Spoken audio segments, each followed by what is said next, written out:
Hello friends, स्वागत है आपका अकाउंटिंग अड्डा यूट्यूब चैनल पर। आज हम accounting and finance for bankers JAIIB के सेकंड एग्ज़ाम का सेकंड मॉड्यूल स्टार्ट करेंगे। फर्स्ट मॉड्यूल अपना कंप्लीट हो चुका है। फर्स्ट मॉड्यूल में तो अपना न्यूमेरिकल पार्ट था। वहाँ पे क्या था, फॉर्मूला याद रखना था। फॉर्मूले के बेस पर ही क्वेश्चंस था और उसके अंदर वैल्यू पुट करके आंसर्स आ रहे थे। अब जो सेकंड मॉड्यूल है वो अपना रहेगा अकाउंटिंग का। ये सब्जेक्ट्स का जो नाम है accounts and finance for bankers, means क्या अकाउंटिंग बैंक के अंदर रहती है उस पर डिस्कस करेंगे अपने। सेकंड मॉड्यूल है अपना ये। नंबर्स की बात करें 25 to 27 क्वेश्चंस जो रहेंगे एग्ज़ाम में सेकंड मॉड्यूल से रहेंगे 25 to 27 के बीच में रहेंगे। इंपॉर्टेंट क्या क्या चीज़ रहेगी वो चीज़ अपने देख लेते हैं। यहाँ पे 1 नंबर और 2 नंबर के क्वेश्चंस पूछे जाएंगे अपने से। फर्स्ट ऑफ ऑल अपना यहाँ पे रहेगा जो इसकी जो नींव है, जर्नल एंट्रीज। जर्नल एंट्रीज सीखेंगे अपने। इस टॉपिक के अंदर आप ये चीज़ नोट करना कि जो इसके अंदर 5 अच्छे जितने भी चैप्टर रहेंगे सभी चैप्टर एक दूसरे से जुड़े रहेंगे। यदि पहला चैप्टर अपने को क्लियर हो रहा है फिर उसी के अकॉर्डिंग ही सेकंड होगा, फिर थर्ड, फिर फोर्थ, फिर फिफ्थ। एंट्रीज का कोई भी आपको रट्टा नहीं मरवाया जाएगा। एंट्री किस प्रकार करनी है, एक्चुअली एंट्री जो भी रहेगी अपनी वो बिल्कुल क्लियर रहेगी, क्योंकि एंट्रीज यदि क्लियर होगी तभी नेक्स्ट आप आगे लेजर बना सकते हो, ट्रायल बैलेंस बना सकते हो, प्रॉफिट एंड लॉस अकाउंट बना सकते हो, बैलेंस शीट बना सकते हो। जनरल एंट्रीज इसी के बेस पे रहेगी अपने आगे लेजर। लेजर अकाउंट बनाएंगे। इसी के बेस पे आगे नेक्स्ट बनेगा अपना ट्रायल बैलेंस। फिर नेक्स्ट ट्रायल बैलेंस बन गया, फिर अपना बनेगा ट्रेडिंग अकाउंट। फिर इसी के बेस पे बनेगा profit and loss account.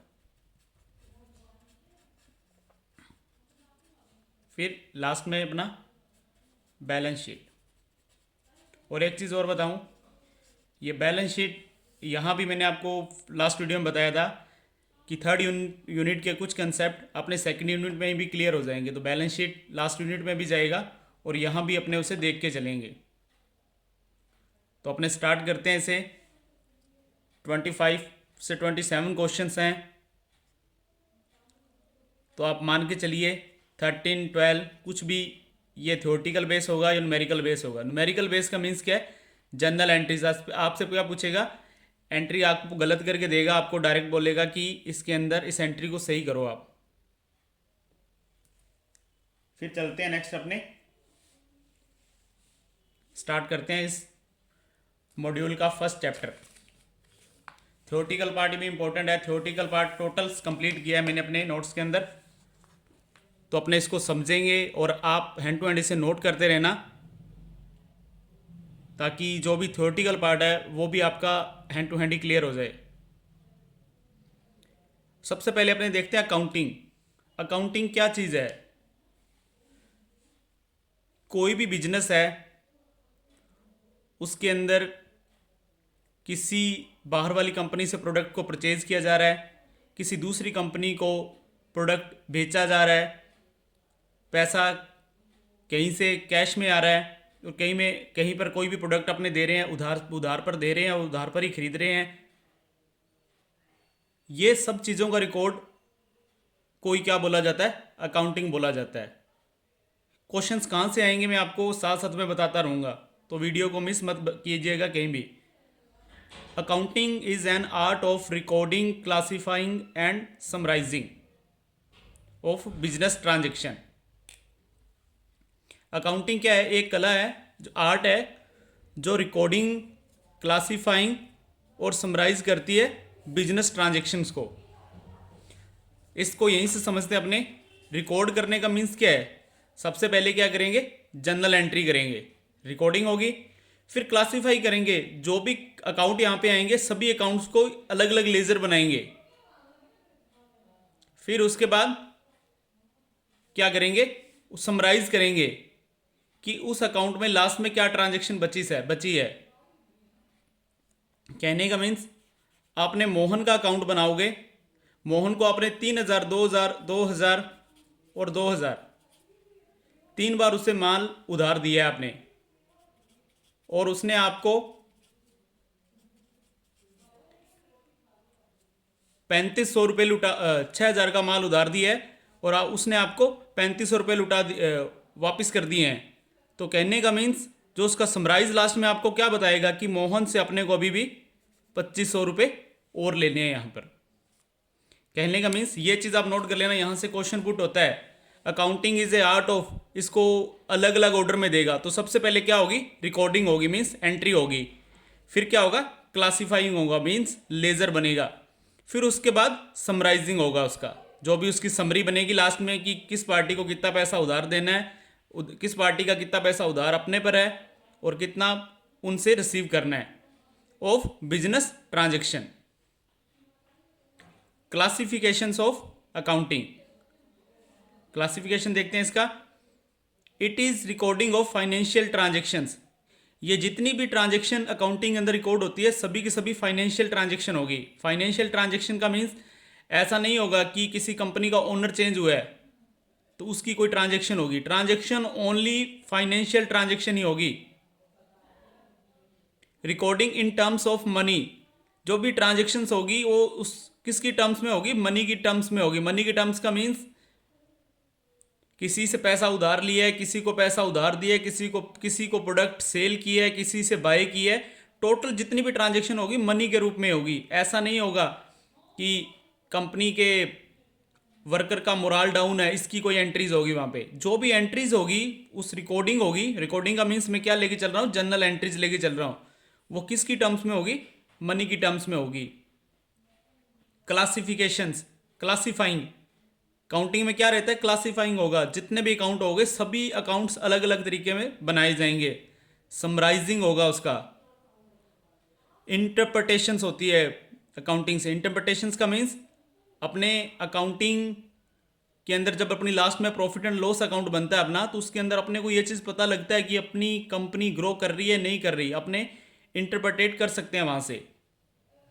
Communications, अगर कंपनी लॉस में जा रही है लास्ट में अपने को पता लग रहा है तो अपनी जो हायर अथॉरिटी है उसको कम्युनिकेट कर सकते हैं। फिर नेक्स्ट चलते हैं आगे, ऑब्जेक्टिव्स ऑफ अकाउंटिंग। इसके ऑब्जेक्टिव्स क्या है, पहला ऑब्जेक्टिव्स तो आपको पता लग ही गया, to keep systematic records of business transactions. Business transactions जो भी है, बिजनेस ट्रांजेक्शंस किस टर्म्स में होगी, मनी की टर्म्स में होगी। और कौन सी ट्रांजेक्शन होगी, फाइनेंशियल ट्रांजेक्शन होगी, उसको सिस्टमेटिक वे से रिकॉर्ड करना। कैलकुलेट प्रॉफिट और लॉस, कोई भी ऑर्गेनाइजेशन है उसका पहला फंडा यही रहता है कि उसे प्रॉफिट हो रहा है या लॉस हो रहा है वो कैसे कैलकुलेट करे।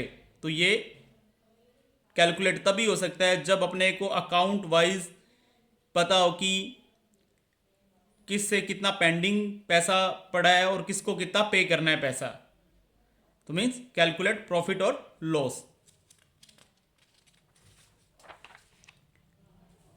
To ascertain financial position, accounting के थ्रू ही अपने को बिजनेस फाइनेंशियल पोजीशन के बारे में पता लगेगा। To check the progress of business, business की क्या प्रोग्रेस है वो भी यहीं पर ही अपने चेक कर सकते हैं।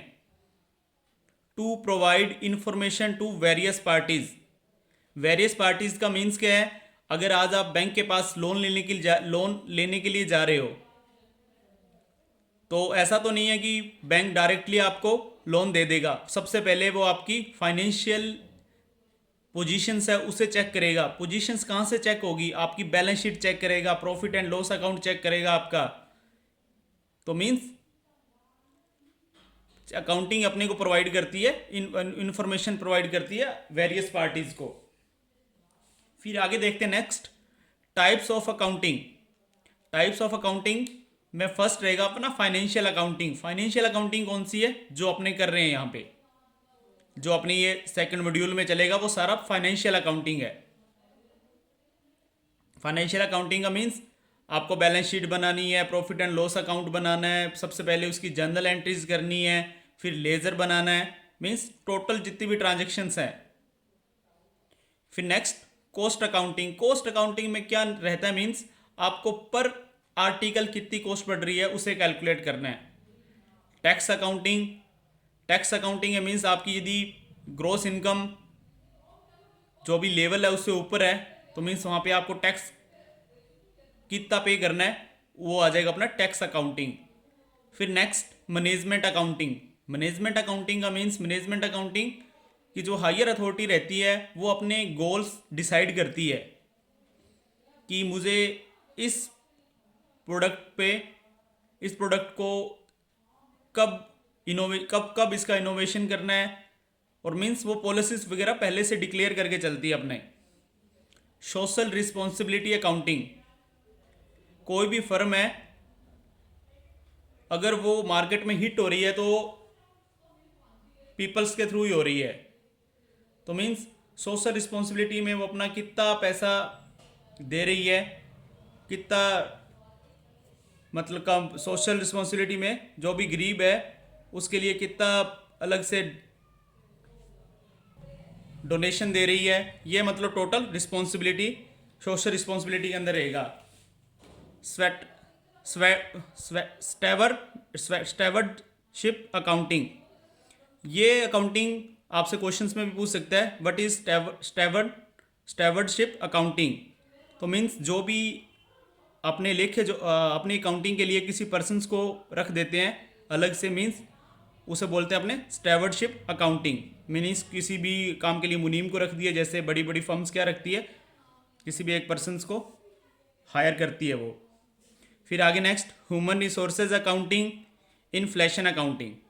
इन्फ्लेशन के बारे में आपको पता ही है, महंगाई के लिए जो भी अकाउंटिंग रहेगी अपनी। फिर चलते हैं नेक्स्ट अपने difference between book keeping and accounting.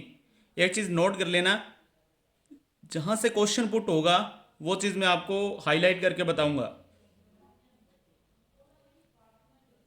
Difference between book keeping and accounting, यहाँ से क्वेश्चंस पिछली बार एग्जाम में रहे हैं और लगभग हर पारी में पूछा गया है। क्वेश्चंस किस अकॉर्डिंग रहा है, 4 कंसेप्ट दे दिए आपको, अब उसमें आपको ट्रू बताना है या फॉल्स बताना है, और डिफरेंसेस के बीच में दिए गए हैं। बुक कीपिंग और अकाउंटिंग में क्या डिफरेंस है, पहले अपने बुक कीपिंग के बारे में देख लेते हैं। बुक कीपिंग क्या है, बुक कीपिंग का मीन्स है ये पहले 2 पार्ट, जर्नल एंट्रीज हो गई फिर उसकी लेजर बन गई, तो मीन्स ये क्या है बुक कीपिंग है। क्या किया, फाइनेंशियल ट्रांजैक्शन को रिकॉर्ड किया यहां पे, फिर उसे क्या किया, book keeping is mainly related to recording all financial transaction and information on a daily basis. जो भी फाइनेंशियल ट्रांजैक्शंस हैं उनको रिकॉर्ड करेगी। रिकॉर्डिंग का मीन्स मैंने फर्स्ट टाइम बताया, इसके अंदर जर्नल एंट्रीज लेके चलेंगे अपने। अकाउंटिंग क्या रहती है, accounting is a systematic progress of recording, classifying and summarising and communicating financial information of an organisation. Accounting क्यों डिफरेंस है, अकाउंटिंग के अंदर भी क्या रहता है, रिकॉर्डिंग, क्लासिफाइंग और समराइजिंग रहेगा। फिर उसके अकॉर्डिंग वो अकाउंटेंट क्या बताता है फाइनेंशियल ऑर्गेनाइजेशंस को कि प्रोजेक्ट है जो अपना अच्छा चल रहा है या वीक चल रहा है, जो भी उन्हें कम्युनिकेट करता है। बुक कीपिंग क्या है, ये अकाउंटिंग की एक शाखा है। फिर चलते हैं next, book keeping does not have any branches, इसके कोई भी आगे टाइप्स नहीं है, कोई ब्रांचेस नहीं है। और अकाउंटिंग के बहुत से टाइप्स हैं, ये पहले हमने किए हैं यहाँ पे, financial accounting, cost accounting, tax accounting, management accounting, social responsibility accounting, human resources accounting, inflation accounting. फिर नेक्स्ट देखते हैं, the objective of book keeping is to keep the records of all financial transactions in a proper and systematic way. जो book keeping का purpose रहता है वो financial transactions को proper way में, सिस्टमेटिक वे में रिकॉर्ड करना रहता है। और अकाउंटिंग का ऑब्जेक्टिव क्या रहता है? The objective of accounting is to figure out financial situation and further communicating the information to the relevant authorities. Financial positions को बताना, और अगर प्रोजेक्ट के अंदर किसी भी तरह की कमी है तो हायर अथॉरिटी को इन्फॉर्म करना। Book keeping does not require any special skill and qualification, limited level of knowledge is needed. Book keeping के लिए किसी भी प्रकार की स्पेशल स्किल्स की जरूरत नहीं होती, और अकाउंटेंट को special knowledge of accounting necessary रहता है। जो बुक कीपिंग बनाता है उसे बुक कीपर बोलेंगे, जो अकाउंटिंग को देखता है उसे अकाउंटेंट बोलेंगे। Management cannot take action based on the data provided by book keeping. जो भी बुक कीपिंग में डाटा है, मैनेजमेंट उसके रिगार्डिंग कोई भी डिसीजन नहीं लेती। डिसीजन कहाँ लेती है? अगर कोई डाटा उन्हें अकाउंटेंट दे रहा है, और अकाउंटेंट क्या करेगा? अकाउंटिंग करेगा, और डाटा कहाँ से लेगा? अकाउंटिंग से लेगा वो। बुक कीपिंग किसी भी कंपनी की फाइनेंशियल पोजीशन को नहीं बताती, और अकाउंटिंग फाइनेंशियल पोजीशन को बताती है। जो प्रॉफिट एंड लॉस अकाउंट बनाओगे आप, profit and loss account balance sheet बनाओगे, तो कंपनी की अकाउंटिंग को बताता है। यहां से क्वेश्चन पुट होगा डिफरेंस में, दोनों डिफरेंस आसानी से नोट कर लेना और माइंड के अंदर सेट कर लेना। फिर चलते हैं नेक्स्ट आगे। Accounting standard important, 2 number. एक डायरेक्ट अकाउंटिंग स्टैंडर्ड पूछेगा, और एक क्वेश्चन इसी पेज में से आपका आएगा। अकाउंटिंग स्टैंडर्ड है क्या? Recording of events in accounts also has its own set of rules and criteria. Such rules are called accounting standards. Accounting standards के जो भी रूल वगैरह सेट होते हैं वो अकाउंटिंग स्टैंडर्ड करता है। तो उसकी डेफिनेशन याद रखना, recording of events in accounts also its own set of rules and criteria. Such rules are called accounting standard. कहाँ डेबिट करना है, कहाँ क्रेडिट करना है, कौन सा नॉमिनल अकाउंट है, सब चीज़ अकाउंटिंग स्टैंडर्ड में रहता है। मतलब जो अकाउंटिंग का कॉन्स्टिट्यूशन मान के चले इंडिया के अंदर, वो अकाउंटिंग स्टैंडर्ड ही है, अकाउंट का संविधान। ऑब्जेक्टिव क्या है? यहाँ से क्वेश्चन पुट हो जाएगा आपका। Objective of accounting standard to harmonise diverse accounting policies and practices. Accounting के अंदर भी बहुत सारे संविधान प्रिंसिपल्स है, उन सभी को इकट्ठा करना, मिलाना क्या है? इसका ऑब्जेक्टिव है। क्वेश्चन नोट कर लेना, objective of accounting standard to harmonise diverse accounting policies and practices. Last time question पूछा गया है यहाँ पे। फिर नेक्स्ट आगे, according standard board, accounting standard board take care of formulation of accounting standard. ये क्वेश्चन पुट किया जाएगा, which takes care of formulation of accounting standard. तो राइट आंसर रहेगा अकाउंटिंग स्टैंडर्ड बोर्ड। जो भी इंपॉर्टेंट रहेगा मैं उसे अंडरलाइन कर रहा हूं यहां पे। बुक के अंदर बहुत वाइड दे रखा है आपको, जो उसका निचोड़ है वही मैंने आपको यहां पे करवाया है। फिर चलते हैं next question. Under section 2172AA of companies act, the compliance with accounting standard by the company in the responsibility of board of director. Important questions. Accounting standard is mandate by council of ICAI। Full form याद रखना, यहां से question पूछा गया है। ICAI की full form the institute of chartered accounts of India. The institute of chartered accounts of India. यहां से 1 नंबर का क्वेश्चन पूछा जाएगा आपसे। 4 या 5 पॉइंट मैंने हाईलाइट बताए हैं, ऑब्जेक्टिव बताया है, फिर अकाउंटिंग स्टैंडर्ड बोर्ड के बारे में बताया है जो फॉर्मुलेट करेगा इसे, फिर कंपनीज के अंदर जिस रिस्पॉन्सिबिलिटी रहेगी board of directors, mandate by council of ICAI। ICAI की full form the institute of chartered accounts of India. फिर चलते हैं नेक्स्ट आगे अकाउंटिंग स्टैंडर्ड में। टोटल अकाउंटिंग स्टैंडर्ड है अपने 29, और मैंने आपको बस 15 ही करवाऊंगा और इसी में से एग्जाम में पूछ लिया जाएगा आपसे। Accounting standard first, disclosure of accounting policies. देखो इसको याद करने का तरीका क्या रहेगा अपना, अपने जो भी टॉपिक करेंगे ना उस टॉपिक के साथ ही उस अकाउंटिंग स्टैंडर्ड को साथ में लिखवाऊंगा मैं आपको, जिससे क्या रहेगा आपकी नॉलेज में रह जाएगा वो। वैसे रट्टा मारने की आपको ज़रूरत नहीं है। जैसे मैं आपको कभी भी किसी क्वेश्चन में फिक्स एसेट्स की बात हो जाएगी तो वहाँ पे अपने क्या करेंगे, अकाउंटिंग स्टैंडर्ड 10 को साथ में लेके चलेंगे, लिख के चलेंगे उसे। तो accounting standard first, disclosure of accounting policies. Accounting standard 2, valuation of inventories. Accounting standard 3, cash flow statement के बारे में बताएगा। अकाउंटिंग स्टैंडर्ड 6, सबसे important accounting standard 6, depreciation accounting. Accounting standard 7, construction contracts. 8 के बारे में पहले डिस्कस कर चुके हैं लास्ट टॉपिक्स में अपने, रिसर्च एंड डेवलपमेंट पर। Accounting standard 9, revenue recognition. Accounting standard 10, fixed assets. Accounting standard 12, government grants. Accounting standard 14, amalgamations. 17, segment reporting. Accounting standard 26, intangible assets.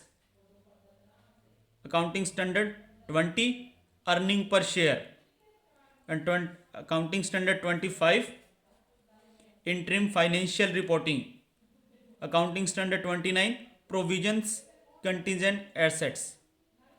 इन 15 के अंदर भी मैंने आपको 6 बता दिए हैं। क्वेश्चंस पूरे चांसेस रहेंगे इन्हीं के अंदर से आने के। अगर नहीं भी आता बाय चांस तो ऑप्शन से आप काट तो सकते हो। अगर सपोज करो आपसे पूछ लिया गया है किसी अकाउंटिंग स्टैंडर्ड और के बारे में, तो आपको दे रखा है डेप्रिसिएशन का, दे रखा है AS6, AS9 के बारे में आप जानते हो, 14 के बारे में जानते हो। अगर एक बचता है तो आप उसका ऑप्शन वहाँ पे टिक कर सकते हो। इलिमिनेशन स्ट्रेटजी से क्या नहीं हो सकता उसका आंसर, वो भी लास्ट में जब अपने क्वेश्चंस करवाऊंगा वो भी अपने को वहाँ पे बताऊंगा मैं आपकी। अगर आपको क्वेश्चंस में नहीं भी आता तो उसे कैसे हैंडल करना है एग्जाम में। फिर चलते हैं नेक्स्ट आगे। Generally accepted accounting principles of USA। US GAAP, इसकी फुल फॉर्म याद रखना पहले, generally accepted accounting principle of USA। India के अंदर जो यूज होता है वो IAS है, इंडियन अकाउंटिंग स्टैंडर्ड्स। US के अंदर क्या रहता है, GAAP भी क्या है, GAAP are the basic accounting principles and guidelines which provide the framework and detailed and comprehensive accounting rules, standards and other industry specific accounting practices. मतलब US के अंदर जो भी अकाउंटिंग के लिए यूज किया जाता है वो US GAAP है। आगे डिस्क्राइब करेंगे इसे। फिर नेक्स्ट चलते हैं अपने अकाउंटिंग कंसेप्ट के बारे में। अकाउंटिंग कंसेप्ट के बारे में देखते हैं, जो सेकंड चैप्टर है इसी मॉड्यूल में, बिजनेस एंटिटी कंसेप्ट। पहला और सेकंड दोनों चैप्टर एक साथ चलेंगे अपने। जो भी पहले चैप्टर में बचा है वो अभी नेक्स्ट आगे बताया जाएगा आपको। Business entity concept. Business entity concept क्या है, business is separate from the owner. ऐसा नहीं है कि जो बिजनेस का प्रोप्राइटर है वही बिजनेस है, बिजनेस और उसका ओनर है दोनों सेपरेट है। कहने का मीन्स अगर कोई कंपनी फ्रॉड करती है तो आप उस कंपनी पर केस, उस ओनर पर केस नहीं करोगे, आप क्या करोगे, उस कंपनी पर केस करोगे। वहाँ पे मीन्स बिजनेस अलग है और जो उसकी एंटिटी है, जो उसका ओनर है वो अलग है। अगर ये ओनर अपने बिजनेस में से एक पैसा यूज़ कर रहा है तो मीन्स वो अपने वहाँ पे क्या दिखाएंगे, उसकी एंट्री भी दिखाएंगे, उस पैसे को दिखाएंगे अपने ड्राइंग के रूप में। तो याद रखना बिजनेस एंटिटी कंसेप्ट में क्या है, business is separate from the owner. Money measurement concept. Only those transaction are recorded can be expressed in monetary terms. मैंने वही पहले आप डिस्कस कर चुके हैं। काउंटिंग कंसेप्ट में वही एंट्री रिकॉर्ड होगी अपनी जनरल एंट्रीज में जो मॉनेटरी टर्म्स को एक्सप्रेस कर रही है। कंपनी का नया CEO आया है वो वहाँ पे इनपुट नहीं होगा, किसी ने रिजाइन दी है वो एंट्री वहाँ पे रिकॉर्ड नहीं होगी। Only those transactions which can be expressed in terms of money, monetary terms या इन टर्म्स ऑफ मनी, जो भी है अपना। Consistency concept, company should choose the most suitable accounting methods for treatments and consistency apply them in every year. Consistency concept company समझ लेते हैं depreciation से। Depreciation में अगर companies written down value method या डिक्लाइनिंग बैलेंस मेथड जिसका second नाम है, अगर वो फर्स्ट पहले साल यूज कर रही है तो वही कंपनी क्या करेगी, नेक्स्ट ईयर यूज करेगी। मतलब यही चीज यहां लिखी गई, company should choose the most suitable accounting methods and treatments that consistency apply them in every period. अगर चेंज करना है तो चेंज उसी कंडीशंस में होगा अगर कंपनी को दूसरे मेथड से बेनिफिट हो रहा है वहां पे। फिर चलते हैं अपने नेक्स्ट आगे, गोइंग कंसर्न अजम्पशन या concept important. Going concern concept क्या मान के चलता है, the enterprises will continue to operate in the foreseeable futures. मान के चलता है कि आपका बिजनेस फ्यूचर में चलता ही रहेगा। अगर आपने आज प्रोजेक्ट लगाया है तो आप ये नहीं मान सकते कि 10 महीने बाद क्या होगा। गोइंग कंसर्न कंसेप्ट या ऐसे एजम्पशन बोलेंगे, इसके अकॉर्डिंग आपका बिजनेस लॉन्ग टर्म में ही आगे ग्रो करेगा आपका। Revenue recognisation concept, revenue are recorded when earned that money cash may come before at the same time or after delivery।